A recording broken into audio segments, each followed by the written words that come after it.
wanatoboa kimaisha, wewe unashindwa. Watu wana elimu tu kama yako, wana mambo makubwa. Watu wana biashara kama yako, lakini wao wako mbali.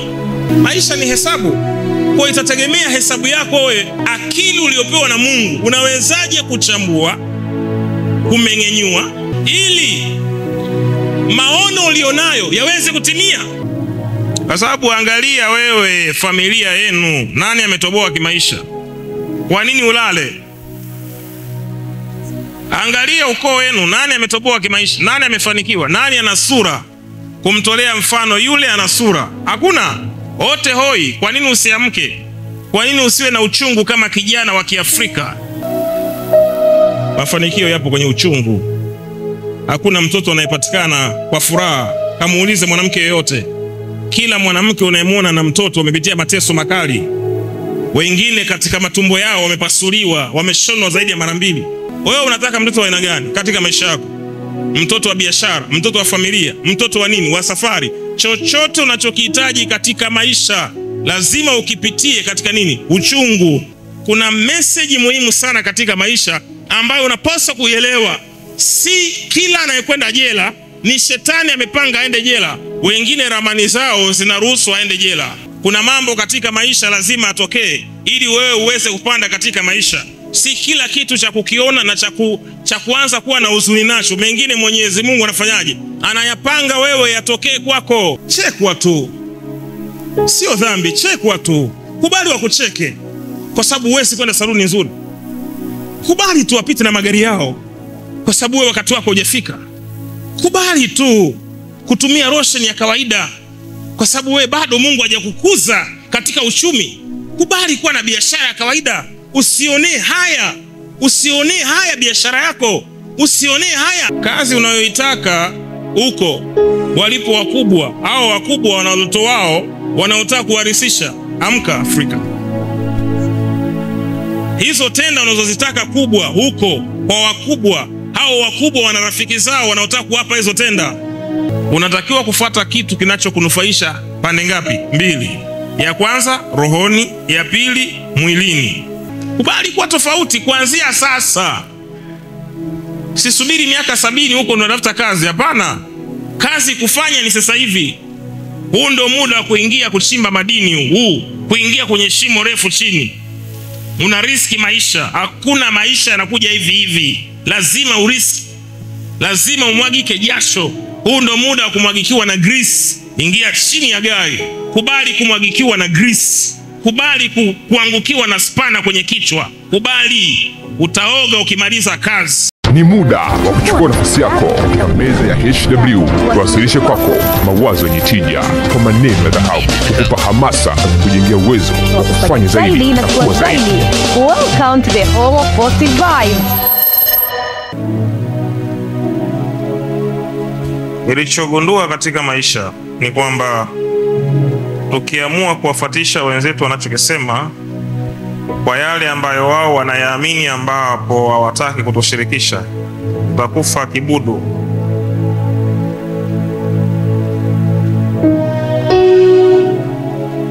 Tufate mifumo yetu asili itakayotusaidia kutoboa kimaisha, kiroho na kimwili. Maisha ni kanuni. Simekubaliana? Maisha ni kanuni. Tuzifuate hizo kanuni, tuzisikie hizo kanuni, na tuone namna gani zitatusaidia katika maisha yetu. Nataka nikueleze tu kitu kimoja uelewe.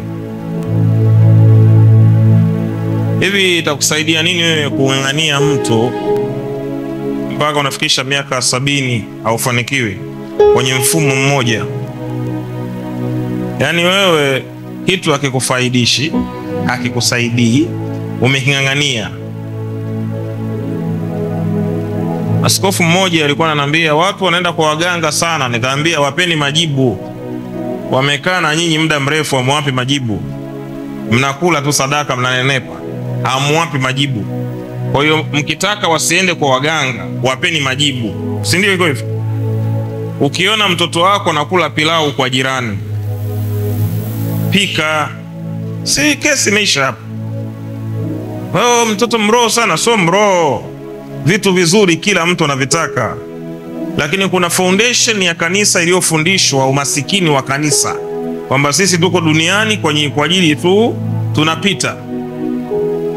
Kwa hiyo vitu vizuri hatutakiwi kuwa navyo, lakini mwisho wa siku tunaanza kuishi kinafiki. Sasa tunapowaona watu wenye vitu vizuri tunaanza kuwalaani, tunapowaona watu wenye vitu vizuri tunaanza kuwanenea maneno mabaya, kwamba mtakufa, vitu vinapita, hayo magari vitu vya kupita, vitu vya anasa. Huwezi kusema vitu vya anasa wakati upo duniani na wewe mwenyewe unavitumia. Sema una au hujafundishwa namna ya kuvipata. Mungu hajawahi kuumba anasa. Mungu anaumba vitu vyake. Kila alichokiumba anasema ni chema sana. Sasa wewe unasemaje anasa? Sema una. Mimi nimejifunza hicho kitu mapema kabla sijazeeka. Sing'ang'anii jambo ambalo halina faida. Kwa sababu nimewaangalia watu waliong'ang'ania mambo yasiyokuwa na faida, wafu wamezeeka, wamebaki wanalaumu tu. Sasa ukilaumu itakusaidia nini? Sawa, unajua kulaumu, lakini itakusaidia nini? Sababu wewe wasema dini yangu katika ulimwengu wa aina mbili. Dini inatakiwa ikunufaishe katika ulimwengu wa roho, ulimwengu wa pili, ulimwengu wa mwili. Sasa lazima uangalie dini yako inakunufaisha katika ulimwengu gani. Mpaka hapo kwanza tuko pamoja. Unatakiwa kufuata kitu kinachokunufaisha pande ngapi? Mbili. Ya kwanza rohoni, ya pili mwilini. Kwa sababu angalia wewe familia yenu, nani ametoboa kimaisha? Kwa nini ulale? Angalia ukoo wenu, nani ametoboa kimaisha? Nani amefanikiwa? Nani ana sura kumtolea mfano yule ana sura? Hakuna. Wote hoi. Kwa nini usiamke? Kwa nini usiwe na uchungu kama kijana wa Kiafrika na kusema hapana, sitakuwa kama baba wala mama, siwacheki wala sio uzembe waliofanya, lakini mimi sitakubali kuwa kama wao. Nataka niwe Yusufu kwenye familia yangu, nataka kuwa mkombozi kwenye familia yangu, nataka nisaidie jamii yangu. Kubali kuwa tofauti kuanzia sasa. Sisubiri miaka 70 huko ndo natafuta kazi. Hapana, kazi kufanya ni sasa hivi. Huu ndo muda wa kuingia kuchimba madini, kuingia kwenye shimo refu chini. Una riski maisha. Hakuna maisha yanakuja hivi hivi. Lazima uriski, lazima umwagike jasho. Huu ndo muda wa kumwagikiwa na grease. Ingia chini ya gari, kubali kumwagikiwa na grease. Kubali kuangukiwa na spana kwenye kichwa. Kubali, utaoga ukimaliza kazi. Hakuna kutembea lele mama. Hatutaki watu lele mama hapa. Tunataka watu wanaopiga kazi kwa bidii, watu wenye uchungu na ndoto zao, wanaotaka kufanikiwa, wanaotaka kupanda. Anayeamini aseme amen, watu wa Mungu. Mafanikio yapo kwenye uchungu. Hakuna mtoto anayepatikana kwa furaha. Kamuulize mwanamke yeyote. Kila mwanamke unayemwona na mtoto wamepitia mateso makali.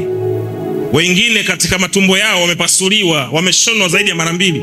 Inabidi daktari aseme stop, usizae tena, ni hatari, utakufa. Mtu kampata mtoto wake kwa kuchanwa kisu kwenye tumbo, ndo kampata mtoto. Hata kama hajachanwa, uchungu wa mwana na ujua mzazi wa kike. Sisi wa kiume tuna uchungu wetu, na wa kike pia na uchungu wake, lakini uchungu wa mwana aujuae mzazi ni kwenye kuzaa. Ndo anajua mateso na shuruba alizopitia. Push, anaongezewa maji machungu. Mzazi ndiye anajua aloyapitia kumpata mtoto. Wewe unataka mtoto wa aina gani katika maisha yako? Mtoto wa biashara, mtoto wa familia, mtoto wa nini? Wa safari. Chochote unachokihitaji katika maisha lazima ukipitie katika nini? Uchungu. Kitu ambacho ninyi mnaambiwa usijali, pokea gari, nyumba. No, lazima nikwambie ukweli. Lazima kuwe kuna shuruba ukipata kitu chochote katika maisha. Ndio maana nasema Zaburi, Bwana ni mchungaji wangu, sitapungukiwa na kitu. Nipitapo katika bonde la uvuli wa mauti. Unaelewa vizuri? Kwa kumbe kuna kupita katika nini? Bonde la uvuli wa mauti. Lakini maandiko yanasema usiogope. Kwa hiyo kupita na kukaa ni vitu hivi viwili tofauti.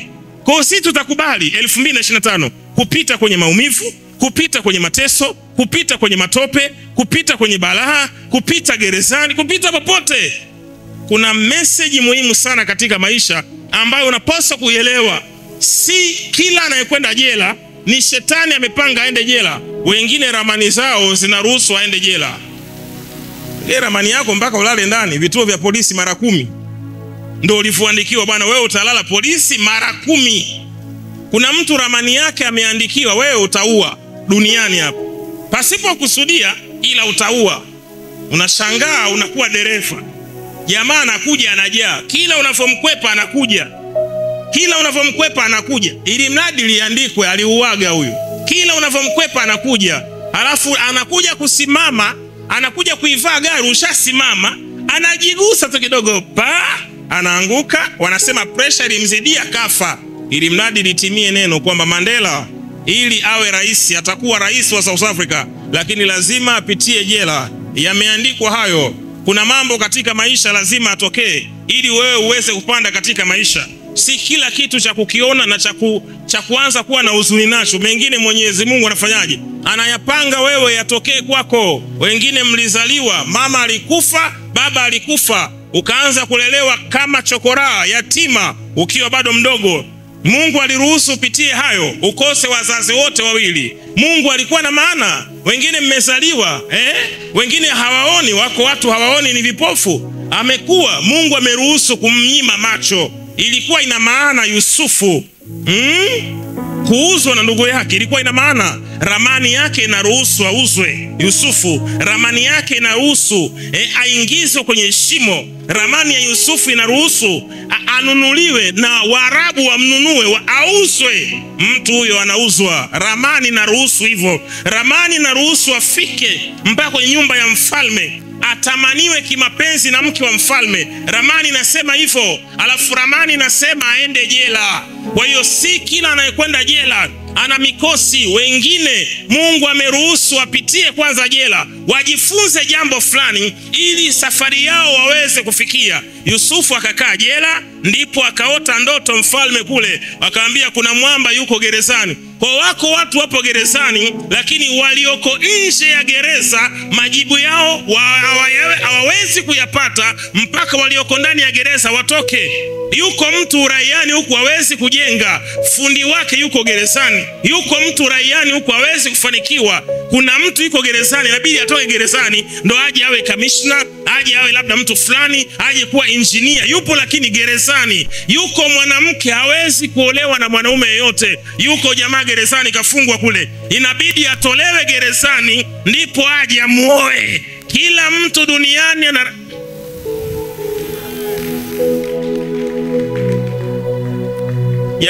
jambo linapokutokea katika maisha lazima ujiulize, hii ni ramani yangu au ni mikosi? Lakini nyinyi hamjafundwa, hamjafundishwa hayo. Nyinyi kila kitu ni vita, shetani kaniinukia. No, hapana, sio kila kitu ni shetani. Lazima ujiulize. Angalia sasa, hebu iangalie ramani ya Yusufu. Alafu baadaye anatoka anakuja kuwa waziri mkuu. Kwa hiyo asingekuwa waziri mkuu bila kupitia haya yote aliyopitia. Chekwa tu, sio dhambi. Chekwa tu, kubali wakucheke, kwa sababu wewe si kwenda saluni nzuri. Kubali tu wapite na magari yao, kwa sababu wewe wakati wako hujafika.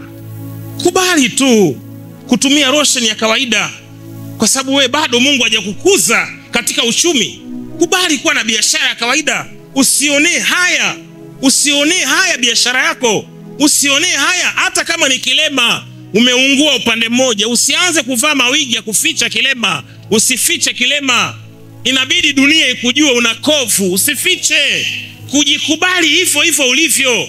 Wako watu wako hospitali pale wanapumulia mashine. Wako watu wana kansa, dada, kaka, kijana, baba. Wako watu wako pale wana kansa, wanamwaga usaa kila baada ya nusu saa. Kwa mshukuru Mungu jinsi ulivyo, unafaa hivyo hivyo, na Mungu ameruhusu we hivyo hivyo. Useme amen, watu wa Mungu. Sasa kama mtu ana kipawa, tumfuate tukamuulize, tufanyeje tukitumia kipawa kama chako, na si kung'ang'ania kazi unayoitaka huko walipo wakubwa, au wakubwa wana watoto wao wanaotaka kuwarithisha. Amka Afrika. Hizo tenda unazozitaka kubwa huko kwa wakubwa, hao wakubwa wana rafiki zao wanaotaka kuwapa hizo tenda. Hakuna hesabu yoyote duniani yenye jibu moja. Kila hesabu duniani inajibu zaidi ya moja. Haijawahi kutokea hesabu yoyote. Nenda kwa mwanahesabati yoyote duniani umuulize, nenda kwa profesa yoyote, nenda kwa injinia yoyote akuulize kwamba kuna hesabu ambayo inajibu moja. Kila hesabu inajibu zaidi ya moja. Maana yake nini? Hatutafuata njia zao tu, tutatafuta njia zetu ili mradi tufike tunapotaka kwenda. Anayeamini aseme amen. Shida tumekremu. Alitoboaje kimaisha? Alikuwa na duka, basi wote duka. Tafuta hesabu zako katika maisha. Tafuta hesabu zako. Mtu mmoja aseme amina. Rudia tena amina nyingine. Amina ya tatu. Safi kabisa. Tafuta hesabu zako. Nimependa sana hii message. Tafuta hesabu zako. Mtu akikwambia jambo, tafuta na wewe hesabu. Maisha ni hesabu. Maisha ni hesabu.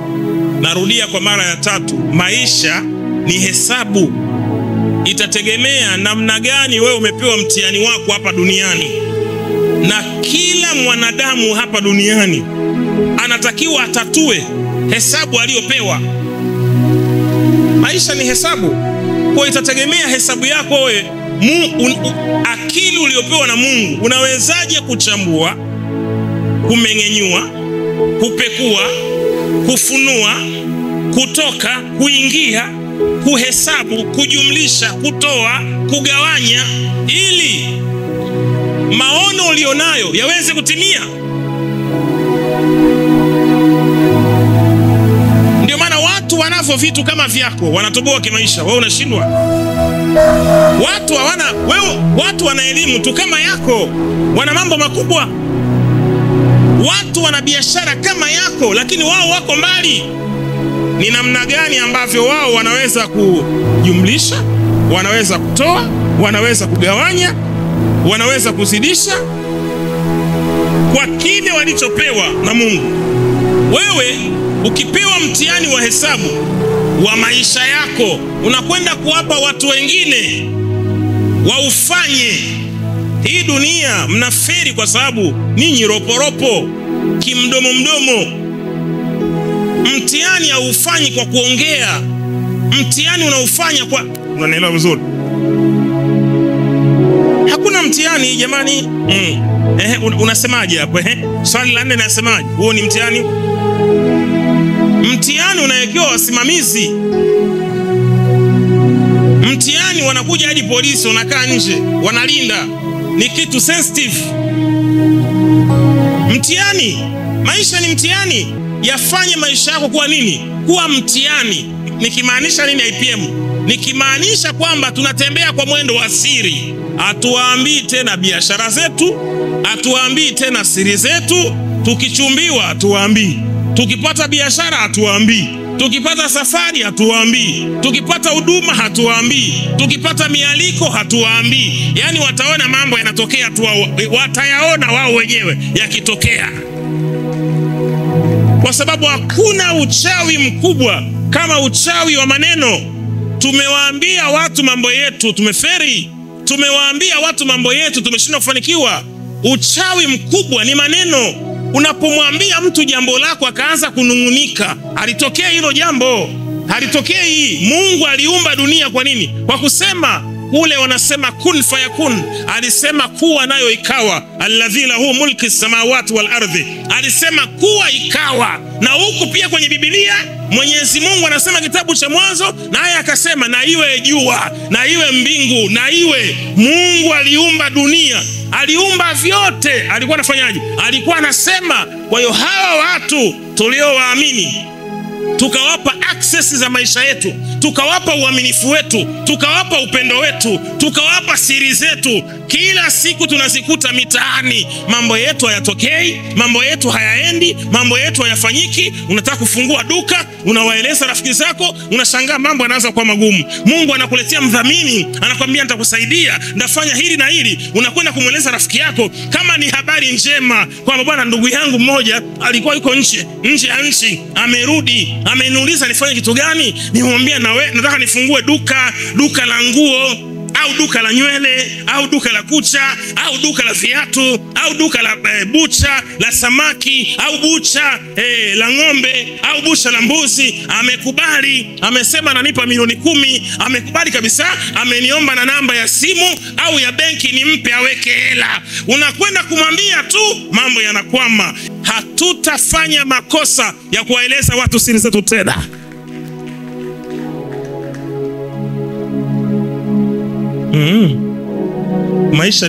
Maisha ni nini? Maisha kumbe ni mtihani. Maisha ni mtihani. Maisha ni hesabu. Kwa kwenye mtihani tunaambizana, tunanong'onezana.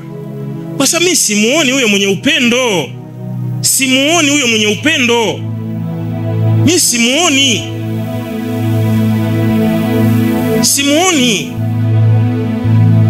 Mungu akitupa tu gari ya kawaida tu Toyota, watu wananuna.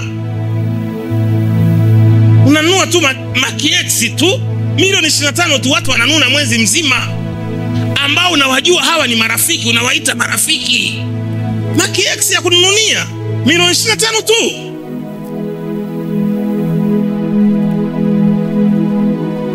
Unanunua kiwanja tu, unasafisha. Anakuuliza uko wapi? Anambia niko shamba. Wapi? Anambia nimejisogeza, nimenunua kaeneo hapa Bunjubi, lakini ndani kidogo. Haina shida, tutaonana tu. Hamna shida, tutaonana, tutajuana tu. Mtu ambaye unaona ni ndugu yako, mtu ambaye unamuita ni rafiki yako, unaweka tu kapete pap kwenye status, umevishwa pete. Nani ambia si nikwambia yule rafiki yangu jamani alikuwa nje, amekuja jana, amenisurprise, amenivisha pete ghafla. Kwa nini hujaniambia? Kwa nini sijajua? Wewe ni mganga? Komo wewe ni mganga? Unataka nikwambie wewe ni nani? Yaani kila kitu tunachokifanya cha maendeleo tukiwaambia au wakijua wanafanyaje? Wanaumia. Sasa lazima tujiulize, kama maendeleo yangu nikikwambia unaumia, wewe utakii kuambiwa vitu, wewe tutakushtukiza, tutakupiga matukio yanaitwa titi for tat. Watu ni wabaya. Watu ni wabaya kaka. Bora uishi na mnyama, atakuwa na mazoea ya riski. Watu ni wabaya. Watu wana fitina.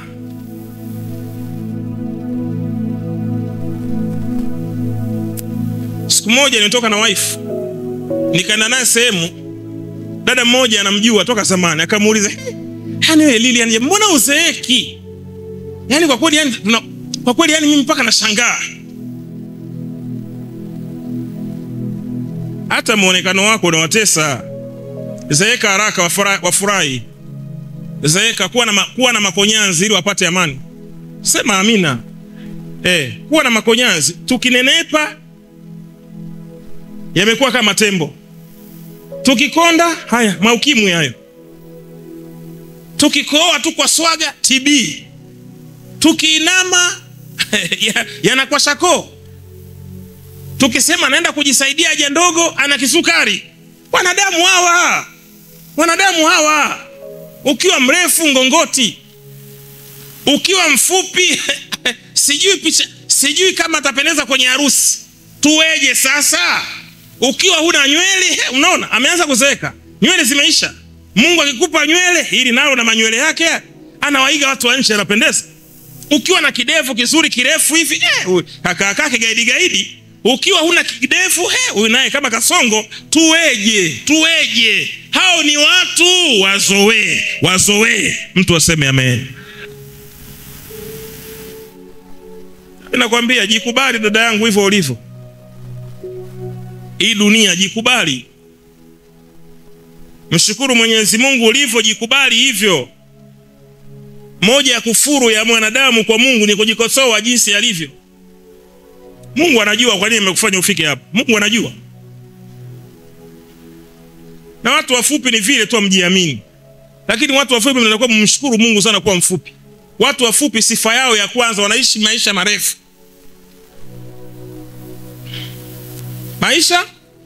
Wanaishiki maisha marefu watu wafupi.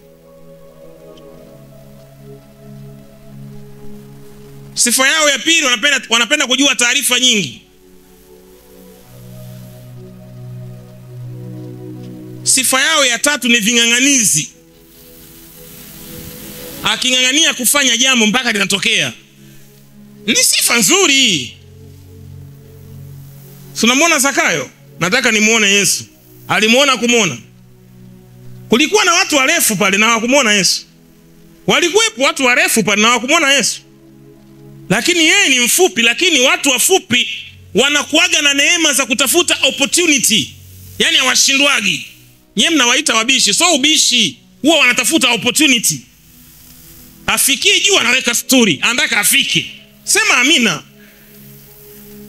Yule mwana wa baba kapambana, kapanda juu ya mti, kamuona Yesu. Na Yesu, nini kilitokea?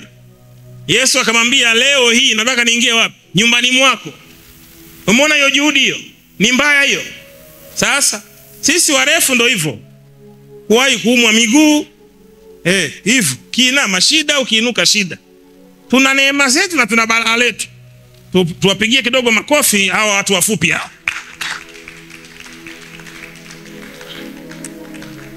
Mtu mfupi kaka aking'ang'ania kusoma, anafika mpaka anapotaka. Yaani wana michezo ya yaani ni ving'ang'anizi. Hata kwenye mapenzi hivyo hivyo. Wana wivu watu wafupi, afu wang'ang'ania. Alafu wanadumu kwenye ndoa. Lakini pia wanachenga nyingi za maendeleo. Sema amina. Wana sifa nyingi watu wafupi. Na pia wanazaa.